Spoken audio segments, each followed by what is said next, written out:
Welcome. Today's lesson is deep dive number 2 of understanding the exposure triangle, and this time we have aperture. So, aperture refers to the fan of little blades inside your lens that control the opening and the closing of the hole in the center of your lens, which then controls the amount of light that eventually makes its way onto the sensor. The smaller the aperture, the smaller the hole, the less light comes through. And this is expressed as an f-stop number, closer to f22 on the small side than it is on the f0 side.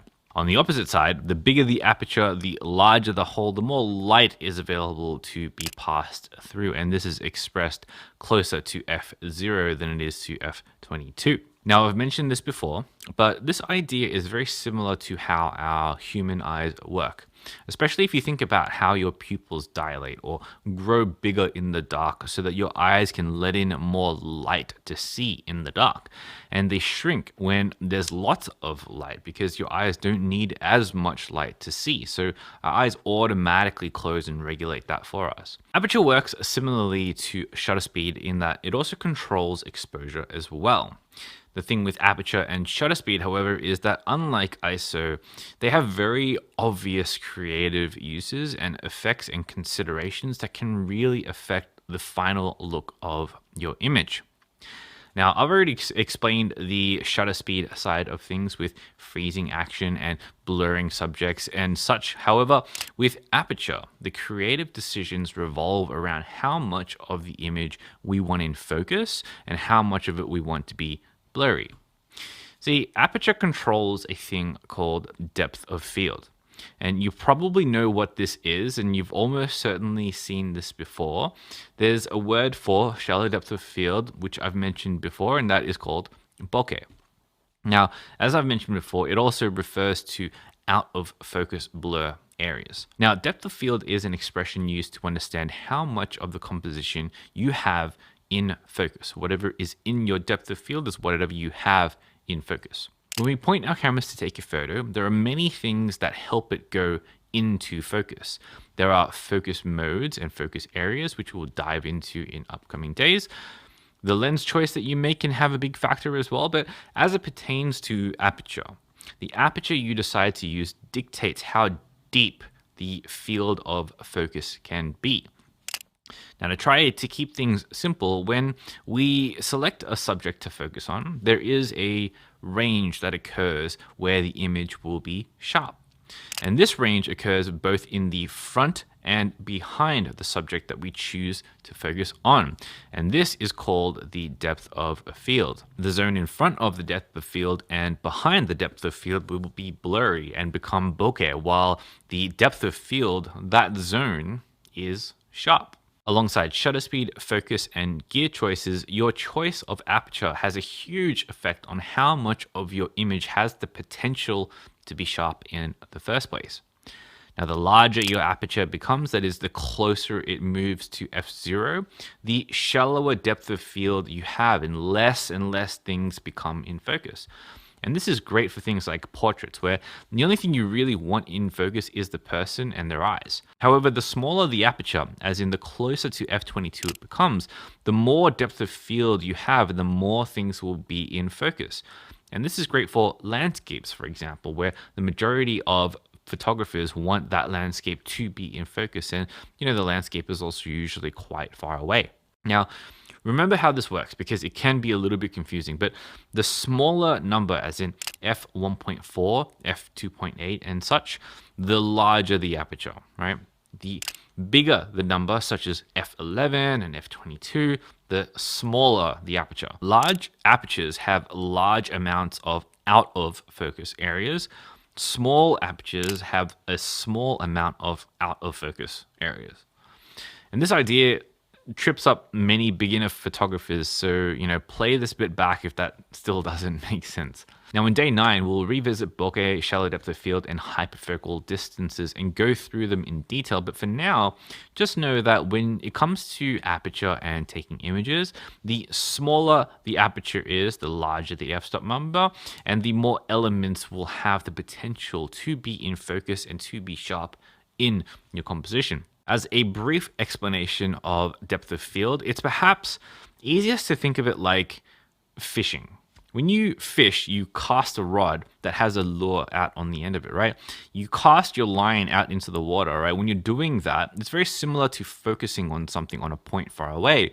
We can control how far we cast it, whether or not it's really close or whether or not it's really far. But when it's cast and out in the water, there's really only a very small area around the lure where the fish will be able to see it and actually get caught.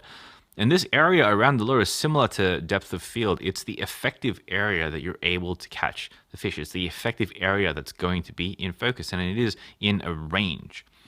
Unfortunately, with photography, we're able to change certain parameters to affect how large that area is. And in fact, in photography, it's not really like a circular area around it all. Rather, it's actually better to think of it as lines or distances away from you. And there are many parameters that affect how large the depth of field ends up being. Things like, sensor size or focal length or aperture or the distance away from the focus point can all have a very large impact on how big our depth of field will end up becoming.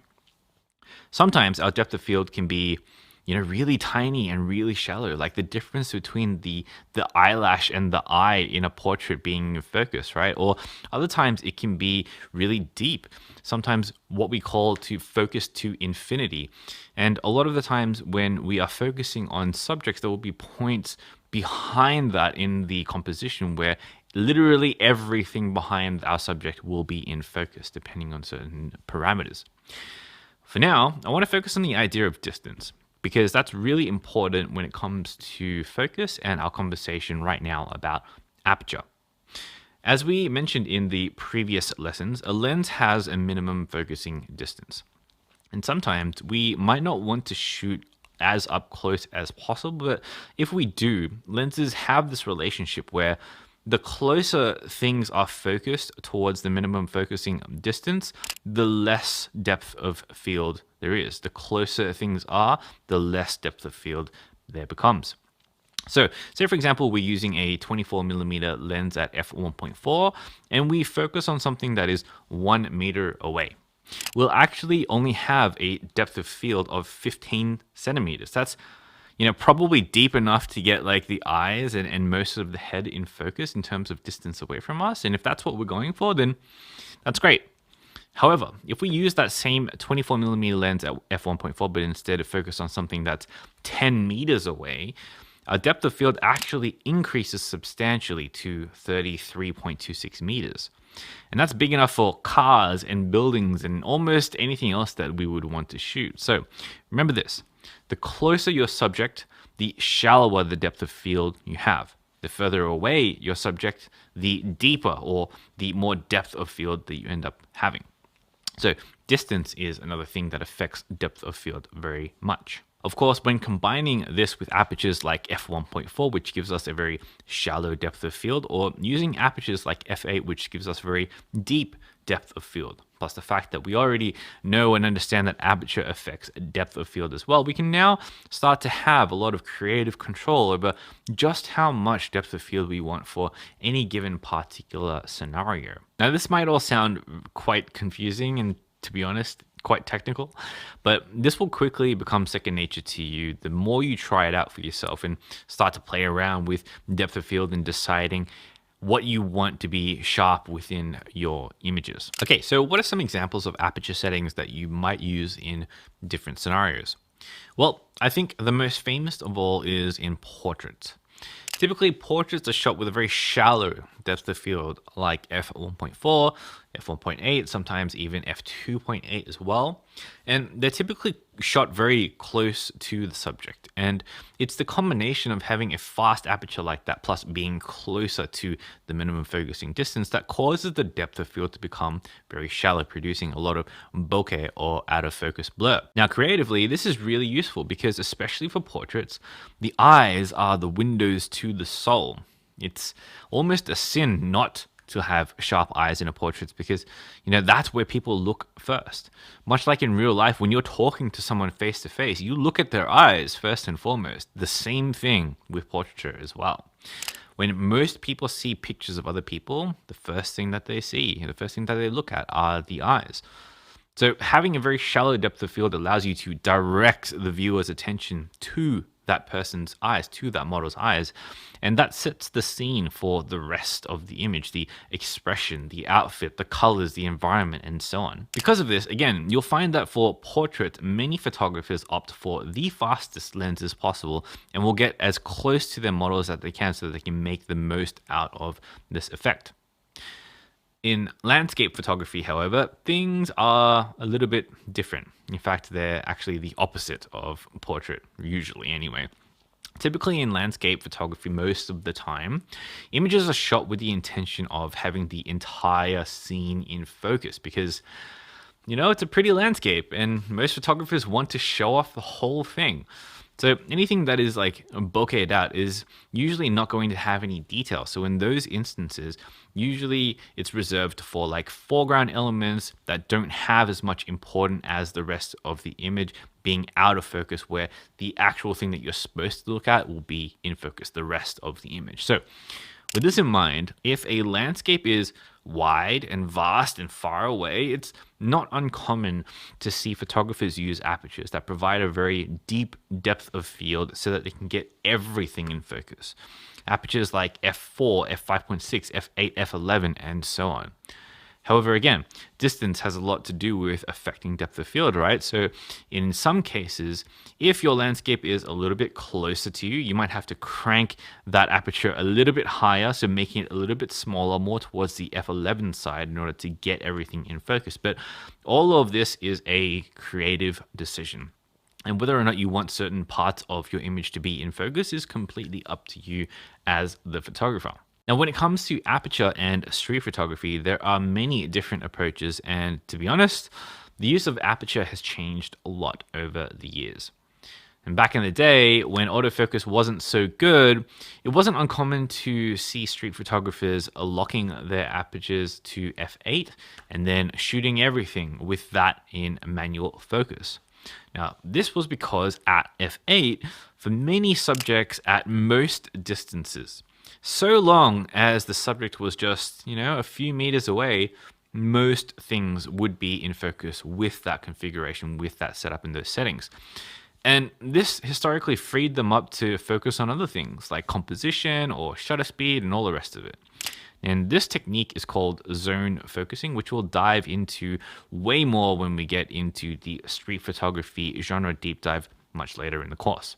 Nowadays, modern autofocus is so damn good that you don't need to do zone focusing anymore. And, personally, I shoot all of my street photography at f1.4, usually at either 85 or 35 millimeters, because I can control my autofocus well. And when it hits, I find that the shallow depth of field and look of bokeh that it provides with that setup gives me a look that's very unique and has quickly become my style.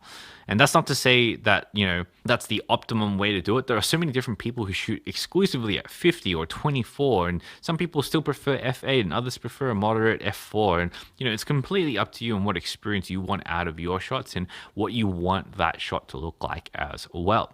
All right, so that was a lot about focus and depth of field, the creative applications of aperture.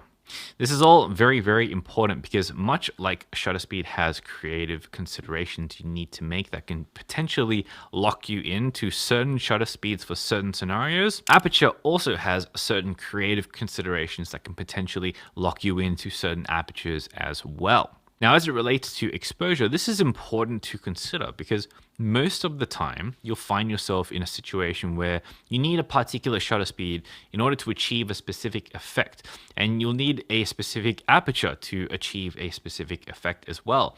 And both of those controls both affect the exposure of your images.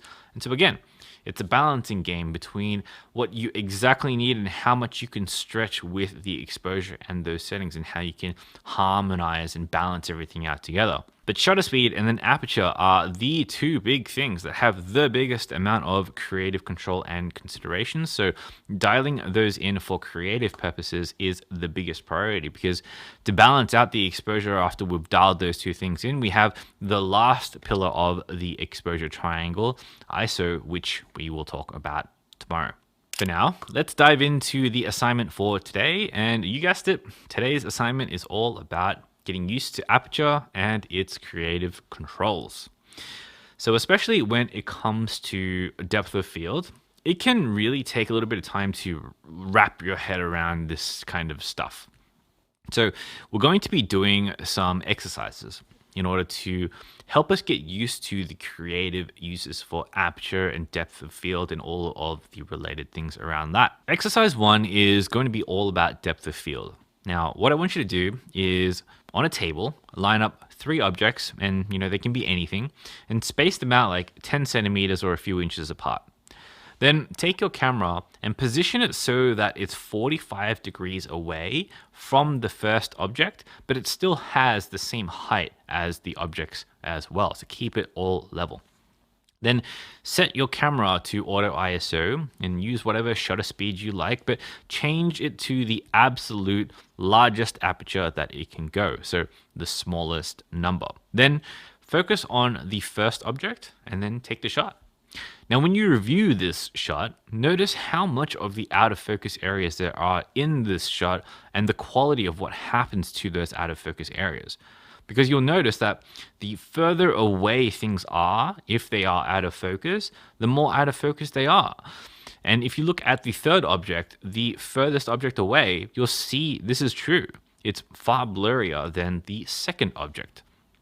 And the inverse is true as well. The closer things are, even if they're out of focus, they aren't as blurry as things that are far away. Now, change the aperture to f11 and adjust your shutter speed to ensure that the exposure is correct. Take the same shot, focused on the same close subject.